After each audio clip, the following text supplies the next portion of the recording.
aba bahungu bacu bari muri Amerika we akorera amafaranga arayabona pe yewe na wa mukobwa bari kumwe hariya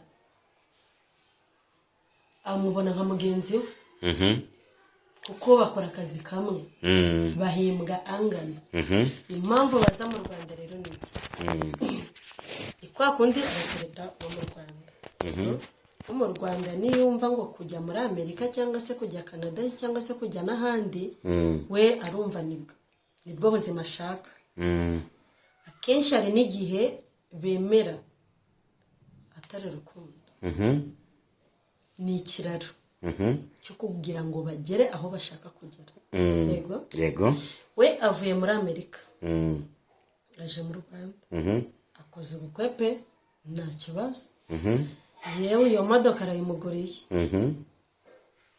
ageze iriya n'iyo nzu wenda arayiguze byose pe umukobwa we kuko afite tageti cyangwa se uwo muhungu uri naho yego muri icyo gihe aramwereka urukundo nishyira n'ishusho nyamara namara kumugeza hariya tumanze tuvuge amusize mu Rwanda undi asigayeyo agishaka na visa yo kujya azamusange umwe ari muri Amerika akohereza amafaranga wa undi usigaye naha mu gihugu ari kuri ibyana by'abandi ba diaspora mujye mukora cyane rero nababwira ngo nibakore cyane kuko so navuga ngo guteriza imbere abarina nibo bayarya neza nibo alright reka masuze kandi mbifuriza amahoro y'Imana isa n'ihirwe mu buzima ni tariki ya 22 z'ukwezi kwa gatatu umwaka 2026 nakiriye umukobwa bamwita Keria cyangwa se Adeline Nzamukosha akada ngo witwa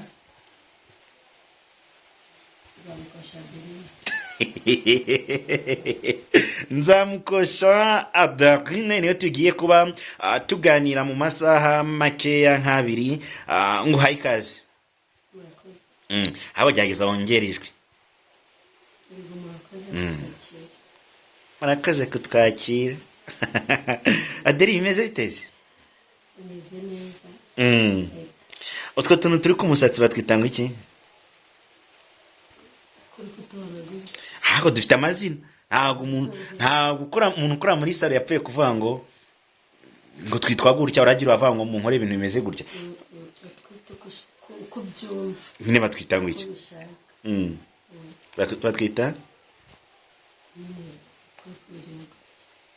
n'utunyugunyugu n'utugata n'uduki n'uduki mbwira mbwira batwita ngo iki urabona ko ni ururabo komeza rurimo iki n'ururabo rurimo iki wanze ikize iyo wageze hano wawemerewe kubazwa byose ugasubizwa byose ukuri kubibona ni nkandi ubifite mu Rwanda uzi wiganye wowe warebeye ukavuga uti bana utu staff nanjye nadushizeho sinaba nitwa Adeline teta tutasafite nk'utwo afite akantu hano akoze kamisa afite nakameze ntabwo mbizi nagaki nyine batwita ngo nyuma wagafite hano aha hari iki icyo ni iki aha hari iki kwabona iki ndikubona ikintu cy'umweru wajya ni ikijegeri cya mitsingi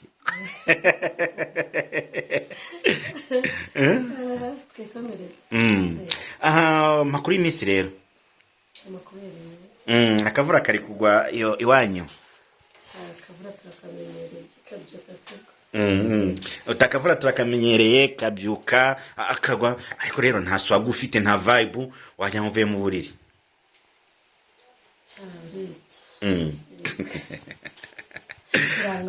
hanyuma rero twadufitanye gahunda ya saa 3 tugezeho saa 10 bitewe n'urugendo nakoze. Bitewe n'urugendo nakoze kwengeka igikanu gusa ko wajya ngo kureba umusore kandi njye ndi umupapa cyane ntabwo uzi ko nsigaye nambaye impeta cyane njya ko nyambaye warayiyambitse tu. Uti akavura kari kugwa turimo turinjira muri Mata ni igihe cyo kugenda abantu bifubitse wari ubizi kuri kwifunga cyane undi kwibaza ahantu ndi buhere akanyobera ukuntu umeze twagenda gutereta ahubwo cyangwa sinzi ko nzi ko tanereta guteze byaba ari byo se sura ntabizi ntabyo nzi. Adeline birashoboka yuko abakobwa babiri bashobora gupfa umusore birashoboka cyane uramutse umenye ko umusore ariko uvuye birashoboka cyane unafungura ikiganiro kigire kigali utange n'impamvu ubona bishoboka. nakubwiye ngo birashoboka cyane. Umusore muri gukunda namutse umenye ko ari gutereta undi mukobwa wabyitwaramo gute? ndamutse umenye ko ari kumutereta nyine yaba ariyo mahitamo byaterwa ashobora kuba yanereta nyuma y'uwo bari bari kumwe cyangwa se akaba amuterese icyo gihe byaterwa n'iki nyine turi mu kiganiro yageze kirambure akereka musobanurire dufate aje kunereta cyangwa se yanerese mbere ninjye turi kumwe yego muri kumwe bibaye ngombwa ko numvishe ko hari undi nawe ari gutereta icyo gihe rero ubwo nyine urabumva we aba yagushize ku ruhande aba yanshyize ku ruhande nuko wowe ukamubwira ngo iki wabigenza ute ukabivamo nta kintu wamubwira ubaye intwari sibyo kwituriza wabishoboye ariko ko kubishobora ni gake wabishoboye wamurika agakomeza urugendo rwe ko n'ubundi ubwo ngubu ntabwo aba ari uwawe ni byose uti ubaye intwari wamureka akikomereza ngo ntabwo aba ari uwawe.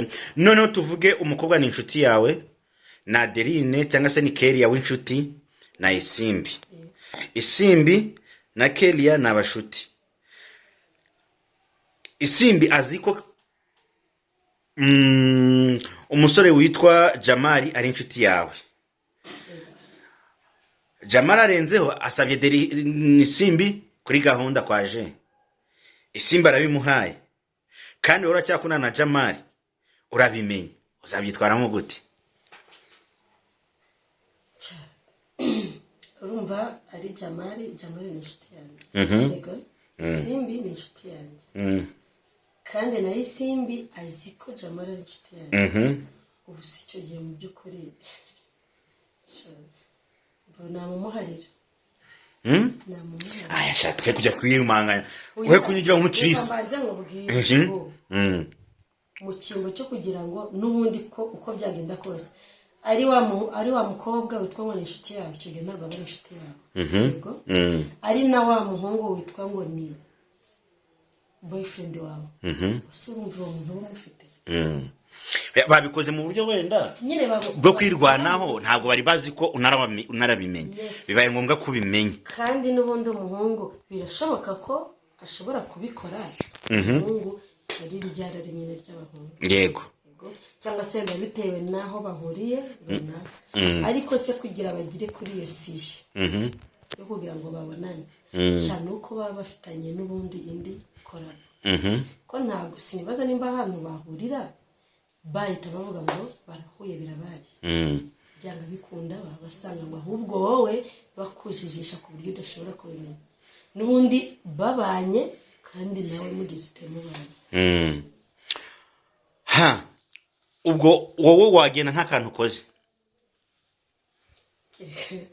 kereka ubafashe kereka ari cyo gihe bagwiriye nyine wabagwiriye wakora gake rero ndumva aho ngaho nta kintu wakora kubera iki ni ukuri wenda ku giti cyanjye sinzi hariho n'abandi bashobora kuba bajya kurwana yego atera amahane ariko njye nsanze ariko biri nzi neza ko nta n'ijambo ryava mu kanwa kanjye nakwirinda gutandukana na wa muhungu tubwiranye nabi nakwirinda gutandukana na wa mukobwa hako tujye mu mpande zombi twe kwigira abamarayika nibyo ndi kukubwira yes na wa mukobwa ntabwo natuma yumva ijambo ryanjye ribi kuko baba bazi icyaha bakoze usibye kuba shanabarekera rimwe ari wa mukobwa namureka ari na wa muhungu namureka abaho uburenganzira ubwo icyo gihe nyine nta nshuti nabo mfite wakara gukuma imbere cyane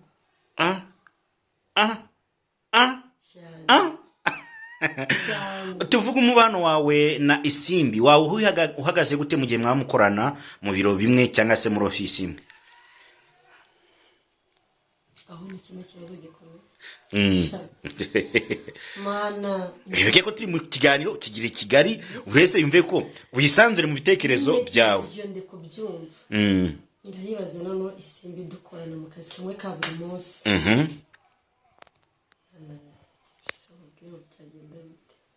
ubwo nyine nta kuvuga no kundi kwa bakurimo kuko icyo gihe njye namufata nk'umwanzi wanjye we yaba gufata gute rero ufata nk'akagoryi urumva bitewe n'uburyo aba gukina baba gukina ari babiri ni abantu babiri bagukina icyo gihe mu gihe utaramenya ukuri shawo uri nk'igipopi imbere ye kuko wowe araza kugana wowe uramugiye nk'inshuti yanjye ndamuganiza ku bya Jamali inshuti yanjye nimba imuganizaho urumva Jamali nawe bagirana ikiganiro kuri njye ego sinzi nimba wenda uri kubwira ndabyumva urumva icyo gihe rero ni hahandi ashobora no kuvuga ati dusohoke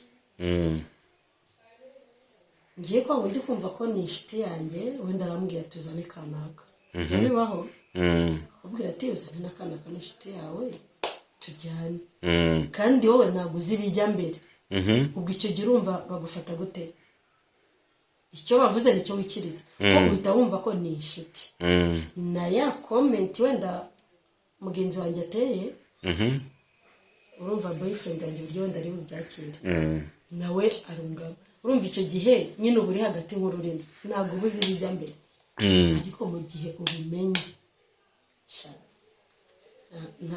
nta kundi ko kwihanganira niba mfite icyo nshaka kugira ngo umuntu aze gukuramo muri ka kazi kanyu mukoresha wabahaye akazi muzakorana mute mutumvikana kandi mudahuza ururimi akazi muzagakora mute ibyo ntaho bihuriye n'akazi ibyo nibyo mu buzima bwacu aderi wisobanura nk'umuntu umeze gutyo mu buzima busanzwe uzamujyana impapuro ngo sinya utabanye no kumbwira waramutse uzamutuma kuri boss umubwira ati fata ugende cyane waramutse rwose neza cyane waramutse ubwo icyo twaba duhuriyeho kindi ni akazi nyuma y'akazi ubwo nta kindi twavuga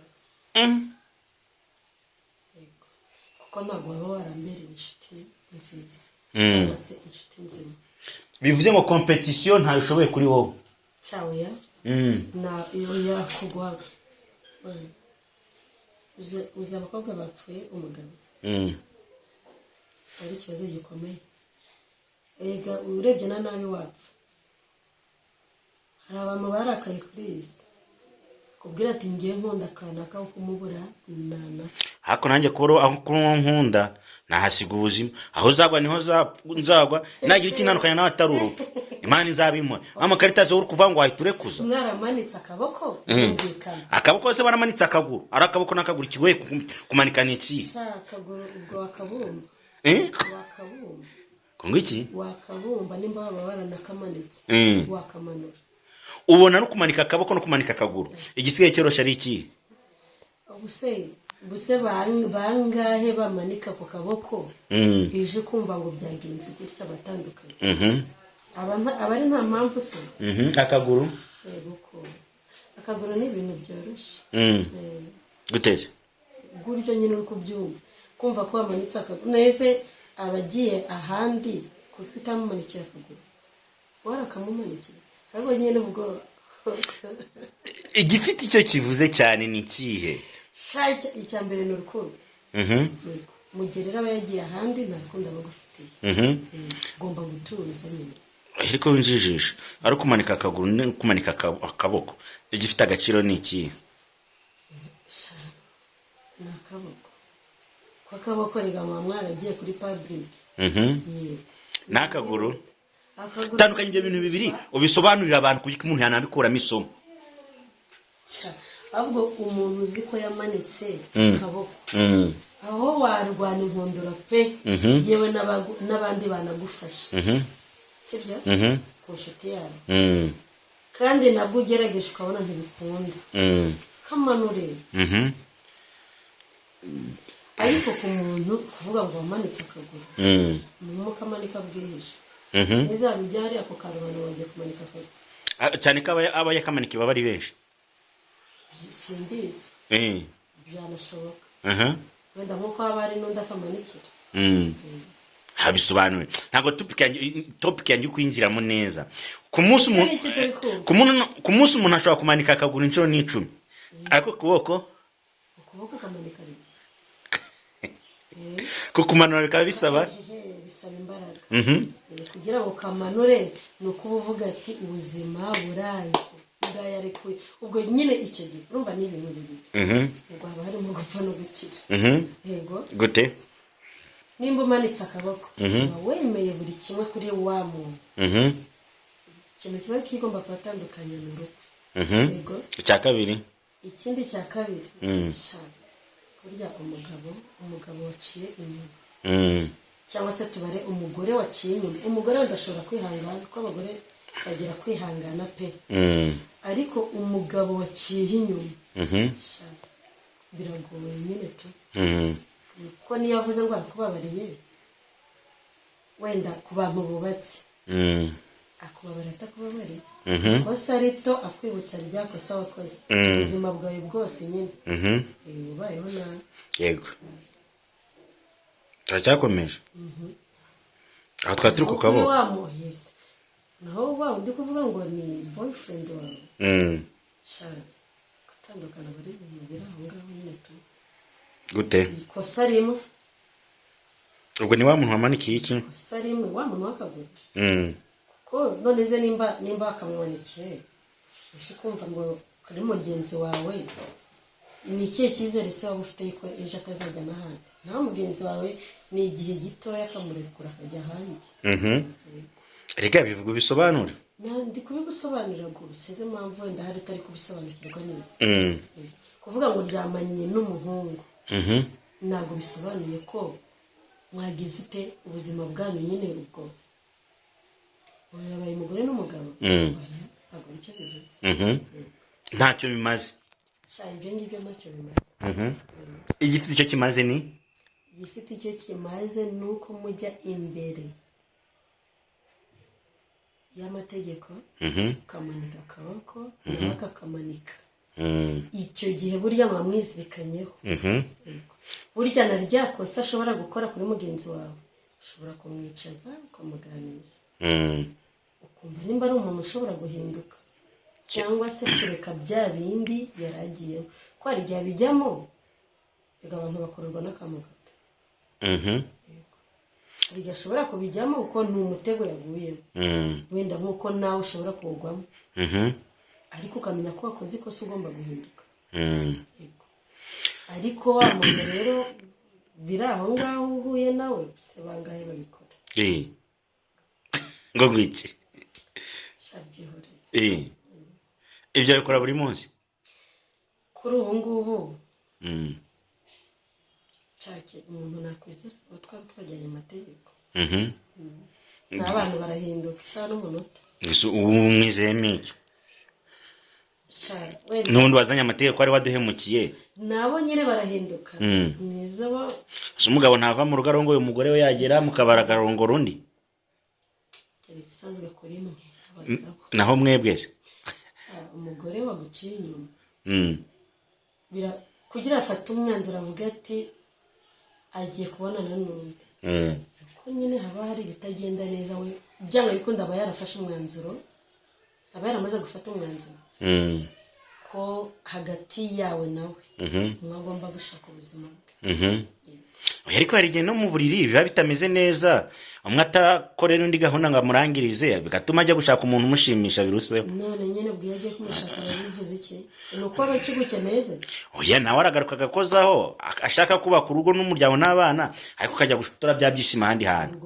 Kwigira umwana urwo rugo ntabwo ruba ruriho. ntabwo uzi ibyuma ngo hari abagabo baba badahaza bakajya gushaka abandi bantu kubapfura. None se ubone se ubwo kuvuga ngo ugiye ahandi uzabwirwa n'iki se ko uwo mwana yabyaye ruwawe?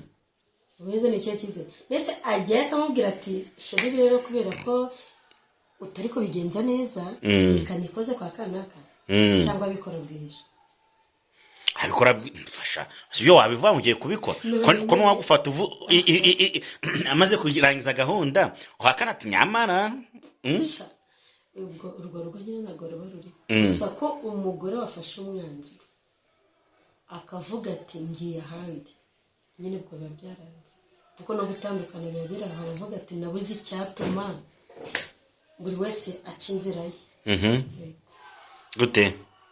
Nyine ubwo iyo yafashe umwanzuro ngo agiye ahandi ku wundi mugabo cyangwa se ku wundi mugore biba byaranze ko n'undi rwa rugo ntabwo ruba ruhari. Hari n'ukuntu biba atari ukwanga my idea. None yaba ari iki? Hari yangeso yacu tudashoboye gukontorora ariko dukunda abagore bacu. Ese utekereza ibyo uri gukora we aramutse abigukoze kuki utekereza ko akababaro wagira atari ko we yagira? Ejo ubundi mubaze ishire wenda ari nkawe byagenda bite? Ibiki? Umugore wawe kumvisha ngo gucinya ni nkuko nta mucinyo ntabwo nanjye nzakwishyura. Hanyuma se wamwishyura bikagenda bite? Namwishyuye nyine.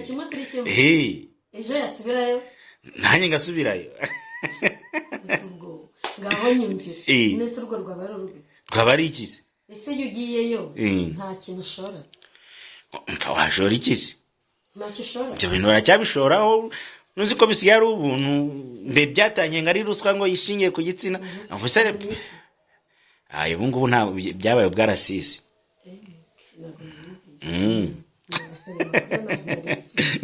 Ubu ni urukundo, ni ugukora urukundo, ntabwo bakiva ngo ni ugusambana. Muba muri gukora urukundo? Mwebwe muba muri gukora urukundo muba mwabakunze. Hanyuma mwebwe? Natwe ni uko. Naje mu rukundo rwayo.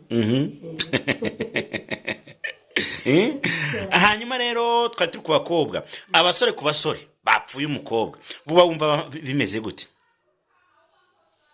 Abasore ku basore bapfuye umukobwa ariko ngiye nibaza ko uwo mukobwa bari ufite ikibazo. Gute se? None se ni gute yemera abahungu babiri urukundo? Urwo rukundo rubaho rw'abantu babiri? Se ntabwo uzi ko bibaho? Urwo ntabwo aba ari urukundo. Yego. Aba ari iki? Umwe aba afite icyo amucaho, haba harimo umwe akunze, sibyo? Hakaba harimo undi afite icyo amukundiye, ni amafaranga cyangwa se ni ibindi wenda amuha, uri kumva? Ariko nta kundi bamufitiye. Undi sibona urukundo rubaho ko ari scam? None se nyine urumva ko byaba bikunda abasore babiri nimba bari umukobwa niwe ufite ikibazo. Reka twifashishe inkuru ya Mugisha Gakuba David wishe Mugisha Eric. Yego. Byavugaga yuko bombi ari abanyamahanga baba muri Leta Zunze Ubumwe za Amerika. Bikavuga yuko bapfuye iki? Umukobwa. Ni inkuru yaje gusakara hirya no hino mu gihugu. N'ubu ngubu umwe arafunzwe undi amaze kwibagirana ku isi y'abazima. Twamubwiretseho dutaka turavuga ngo aheza ni hehe? Ni mu ijuru. Bapfuye iki? Nge ntago sinzi, ntago ngende ku ruhande rw'uko Mugisha na Ngabo bapfuye umukobwa. Kuko ndagiga banashwana ntago ari umukobwa umwe bari bari kumwe ngo niwe bapfuye. Ariko buriya niwe bari bakunze. None se nawe ubishingiyeho ko koko ari umukobwa bapfuye? Hari igihe umujinya ugufatanye bikaba ngombwa kwa mukobwa wumva kabaye. bo bari bafite ibindi bapfa. Ntabwo ari umukobwa bapfuye. kandi ariko bivugwa niko bivugwa, ariko njye ntabwo mpamije n'ababivuga gutyo. Ko abo bombi ndabazi. urabazi. ufata ute abadiaspora bava mu mahanga bakaza gukorera ubukwe mu Rwanda, barangiza bakabaho bategereje ngo umugore azamusangayo cyangwa umugabo azamusangayo, yamara kugenda muri Amerika udufaranga mwoherereza, akirirwa ari kuvunagura ibyana by'abandi akabimara dose? Urabizi ko bibaho? Bibaho cyane. Story dutangirize rero kuyizi. Ubundi bigenda gute? No kuvuga ngo aba bahungu bacu bari muri Amerika, we akorera amafaranga arayabona pe. Yewe na wa mukobwa bari kumwe hariya amubona nka mugenzi we, kuko bakora akazi kamwe, bahimbwa angana. Impamvu baza mu Rwanda rero ni iki? Ikwa kundi abatereta bo mu Rwanda.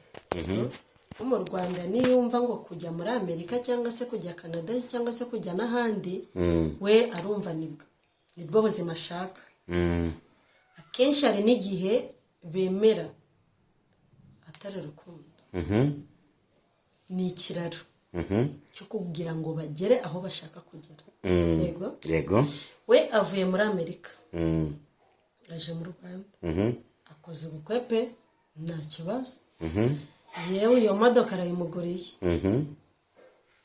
ageze iriya n'iyo nzu wenda arayiguze, byose pe. Umukobwa we kuko afite tageti cyangwa se uwo muhungu uri naho, yego, muri icyo gihe aramwereka urukundo, nishyira n'ishusho. Nyamara namara kumugeza hariya, tumanze tuvuge amusize mu Rwanda, undi asigayeyo agishaka na visa yo kujya azamusangira. Umwari muri Amerika akohereza amafaranga, wa undi usigaye naha mu gihugu ari kuri ibyana by'abandi. Ba diaspora mujye mukora cyane. Yana nabwira ngo nibakore cyane, kuko so navuga ngo guteriza imbere abarina, nibo bayarya neza. Ngo nibo basinzi, nibo baramutubari, akabati mfite umugore mu diaspora cyane, ariko baranabivuga ati ngiye amafaranga ndi gukonsoma ejo bazanyohereza. Ndamubwira ko inzu ukwezi kwageze, kandi mu by'ukuri niki na yandi yamuhaye yayanywereye. Hariho n'abaza gukora ubukwe akamuhereza amafaranga y'imyiteguro, bya bindi byajya kugerwaho nese ibi n'ibi, akamubwira ati amafaranga yashize ntarabikora, kandi azi neza ko yamuhaye. Ariko kuko ari cyo kintu cyamuzanye, ntabwo ari bugenda agize ute adakose. Baremera bagafata n'inguzanyo, bagakora bya bindi byari bibura. Kavuga ati wenda umuntu arisubira, ariko reba se kohereza umuntu 500, wenda namubwiye ati shaka icyo ukora, yashaka kubwira ati nahombye, byahise yabikoze, yigeze bigaragaza, aragenda gufotorere business y'abandi. Unzanye mu kiganiro sasa rero, wa mugani wasikaye 3 nzenye mu mwandiko, aragenda kwereka business y'abandi man. Nyine natwe wenda tuba dufite wenda bariyo, nyine birakubabaza. Nese wakora iki? Ntacyo wakora, yamwinjije mu rukundo, azi ko ari we mugore afite cyangwa se azi ko ari we mugabo afite, ariko nyine ugasanga ibintu ari gukora, avuga ati wenda uko ari inaha mu Rwanda, wenda ni inshuti mbi afite, wenda nagera aho agera azaba umuntu muzima. Sideri nta kana kaka diaspora muziranye ko ntari mubi cyane, nacyo bigikecuru nyihere pasi. Ese icyo gikecuru uzaba ugikunze cyangwa hari uzaba mfe ntabyaye, mfe nta n'amafaranga, azampe kimwe muri ibyo. Nta pasi wama umukobwa rero ashaka kuba nkunda kunyima pasi. Kwima mpanze ko nta rukundo ugira. Urumva ko icyo ushaka ni amafaranga cyangwa se iki? ibindi simbizi n'ibyabo katwikomereza. Ungejeje mu nkuru ivuga ngo ku munsi muri iki cyumweru turimo cyase kiri kurangira i Kigali umusore yagiye gusezerana arabura mu murenge atangira gusaba amafaranga ngo araza gusezerana nuko iwabo bayamuhaye ngo amwohereje miliyoni. Saa 7 zigeze ataraza ngo ndaza gusezerana nuko muhaye miliyoni 2 ngo ahita yohereza undi mukomisiyoneri ngo nagenda asezerane n'uwo mukobwa. Abagabo barabuze kuri urwo rwego. Urumva icyo yarashaka amafaranga. Izo umukobwa yaramukunze nuko yarazi ko umuryango we ufite amafaranga. Yego. Kumva ko yabuze neza ubundi yavuga ko ari ikihe kibazo kindi kituma akeneye ayo mafaranga uwo munsi kuri uwo munsi. Ntabwo mbizi handi kubaza. Ntabwo bizi. Uwo muhungu wamureka akagenda. Kandi iwabo umuryango barangaga guseba bakanayashaka kugira ngo babe banayatanga uretse ko ntamenye iherezo ryabyo. Okay. Shobora kube bitewe rega n'ibintu ba warateguye. Akenshi wenda kireka uganije nk'umuntu nawe wabikubwira neza ko si mukubwiye wenda ngo wakenera kumenya uwari we umubwira inyuma ya mikoro tuzamushake abyivugire. Ibyo bintu birakorwa. Umuhungu akaguhinduka pe akubwira ati wenda nafashe ideni runaka none umuntu yamfashe none ndaza gusezerana gute. Kandi ni ibintu abantu babiri baziranyeho. Akaba yamuhereza undi na telefone akavuga ati ngewe uyu muntu wanyu mu gihe atarampereza amafaranga yanjye aya n'aya miliyoni cyangwa se 1,000,000 cyangwa se 2 ngewe ntabwo ndi bumurekure. Ukabaza ati muri hehe se tubabasange oya. Icyo gihe wakora iki usibye kohereza ayo mafaranga kugira ngo ibintu bibe wenda muzabisubiremo nyuma. Urayatanga hebe. Ari umusore bibayeho yahe yavata umukobwa mu mutware mu mureke ni ikigori. Umusore yabyihorera. Yego abasore se bajya basiba. Hasebe iki? Yego. Buryo uzareba hanini. Se hari umukobwa arumva ngo bagiye gukora ubukwe ngo yabuze. Habura abasore. Undi ubona biterwa n'iki kwanga abasore n'abakobwa. Nyine ubwo bayamaze kugukina bayakorangije. Yego. Kandi icyo gihe kugira ngo usebe amafaranga uyafite wayatanga. Ese byo uba waratagaje abari bike urayatanga ugaheba nyine ariko ukabona umuntu wawe. Ntabwo byoroshye. Urumva wowe umukunda ariko we buriya sinibaza nimba hari urundi rukundo bagufitiye. Gute? Ko nimba none se umuntu butarigeza kubwira ikibazo mbere y'igihe ngo mugishakire igisubizo. Kumva akivuze kuri finale mu byukuri byo nta kintu kiba kirimo hagati. Hari icyo abashaka. Rero icyo abashaka ni cyumuhereza kugira ngo kuko nawe umushaka. Ubwo urwo rugo rwo ruzabaho rute? Nyine nawe urabyumva. Tugana ku musozo hari icyo tutaganiraho cyase rutumwe ufite ibyanyamo tuzabigarukaho butaha. Hari icyo wumva kiri ku mutima wavuga kuri uyu munsi? Cyane nyine cyo nababwira. Ku bantu bakundana. Biragoye kumenya ngo umuntu aragukunda byanyabyo. Hari n'igihe nawe wunda ubugukunda byanyabyo atari we ukunda. Kandi kugira ngo nyine ubimenye biragoye. Ariko tukajya tugerageza gushishoza. Ariko hari akantu ngo ku bantu bakundana biragoye kumenya ugukunda urukundo rwa nyarwo. Kuko ejo turabakunda bakaduhinduka. Bashiki bacu nta rukundo mukigira. Turarugira ahubwo abo dukunda nibo baradukuramo. Alright, kora subscribe, like, share na comment kuri Iris Rwanda TV. Muraza kwihangana amashusho mutabonye agaragara neza umukobwa namutumyeho saa 3 aza saa 11 simbazi iyo yanyuze asanga ibikoresho byagiye mu kandi kazi ariko nta kundi nyine dukore kuri karasharamye. Ariko ngewe nikenereye umukobwa nkunda ebana nka umusupplier kuri we naba akaba producer kuri ngewe. Murakoze cyane.